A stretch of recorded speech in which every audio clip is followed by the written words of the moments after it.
कुछ आवाजें सिर्फ सुनी नहीं जाती, वे दिल की गहराइयों में महसूस होती हैं। वे हमारी जिंदगी का साउंड ट्रैक बन जाती हैं, हमारी यादों और दुखों में घुल मिल जाती हैं। मोहम्मद रफी की आवाज एक चमत्कार थी, कुछ नोट्स में हजार इमोशंस, एक डिवाइन गिफ्ट, भाषा और समय से परे। जब रफी साहब गाते थे, लगता था वे सीधे आपके दिल से बात कर रहे हैं, हर खुशी, हर दर्द समझ रहे थे। रोमांटिक बैलेड में जेंटल कैरेस, रिबेलियन के गाने में पावरफुल रोअर, डिवोशनल भजन में कंफर्टिंग प्रेयर, हर मूड, हर सीजन के लिए एक आवाज। उनका जादू, वर्सेटिलिटी और ह्यूमैनिटी। वे सिर्फ वर्ड्स नहीं गाते थे, वे स्क्रीन पर कैरेक्टर जीते थे। हार्ट ब्रोकन हीरो के लिए आंसू, प्लेफुल नंबर, मिसचीफ और लाफ्टर। एक एक्टर की आत्मा, सीन का इमोशन, लिसनर के दिल तक पहुंचने की एबिलिटी ऑडियंस से जोड़ती थी। सिर्फ म्यूजिक नहीं, प्योर इमोशन कैचर्ड इन मेलोडी।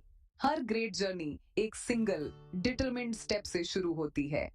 अक्सर अनसर्टेनिटी और स्ट्रगल से भरे रास्ते पर मोहम्मद रफी की जर्नी कोटला सुल्तान सिंह के हम्बल सराउंडिंग्स में शुरू हुई। कोटला सुल्तान सिंह, नियर अमृतसर, पंजाब, एक सिंपल गॉड फियरिंग फैमिली में पैदा हुए। वे 6 भाइयों में दूसरे सबसे छोटे थे। बहुत कम उम्र से ही उनमें म्यूजिक की एक डिवाइन स्पार्क दिखती थी। कहा जाता है वे एक लोकल फकीर के चैंट से बहुत फैसिनेटेड थे। यंग रफी उसके पीछे पीछे चलते थे, मेस्मराइज्ड होकर फकीर के मेलोडिक कॉल्स को इमिटेट करने की कोशिश करते थे। फैमिली ने उनकी पैशन को पहचाना और लाहौर मूव किया। बसलिंग स्ट्रीट्स और फैमिली के मॉडेस्ट बार्बर शॉप के बीच उनकी म्यूजिकल टैलेंट ने फॉर्मली शेप लेना शुरू किया।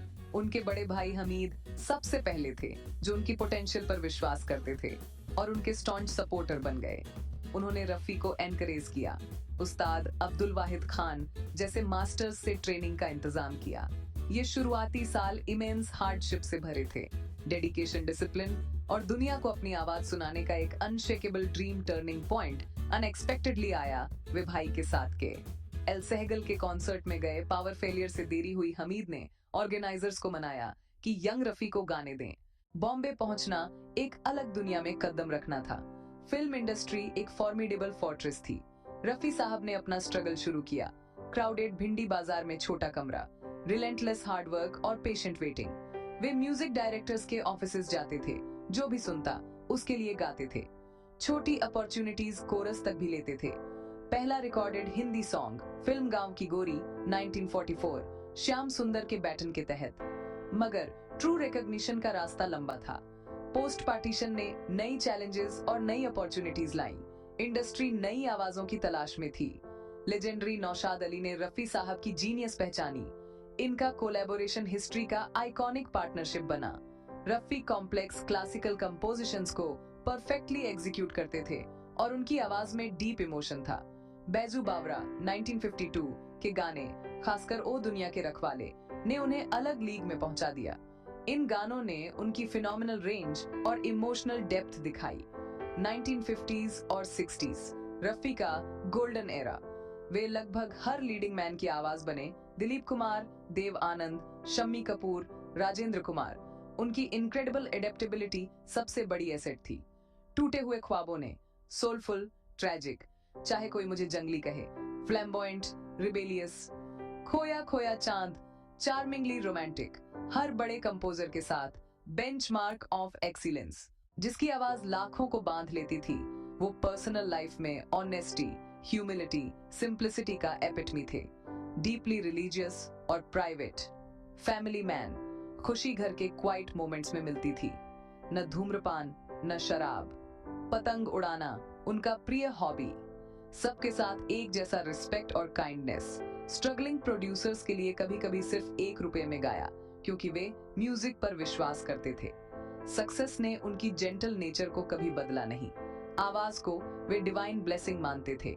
इस ह्यूमैनिटी ने उनकी गायकी को ह्यूमन हार्ट से जोड़ा। Hopes, dreams, heartbreaks, simple joys. Patriotic में देश का प्यार, ललबाई में पिता की टेंडरनेस महसूस होती थी। ये ऑथेंटिसिटी शहर से गांव तक गूंजती थी। पियर्स ने उनके टैलेंट और कैरेक्टर को सलाम किया। लता मंगेशकर उनकी जेंटल, सपोर्टिव नेचर को याद करती हैं।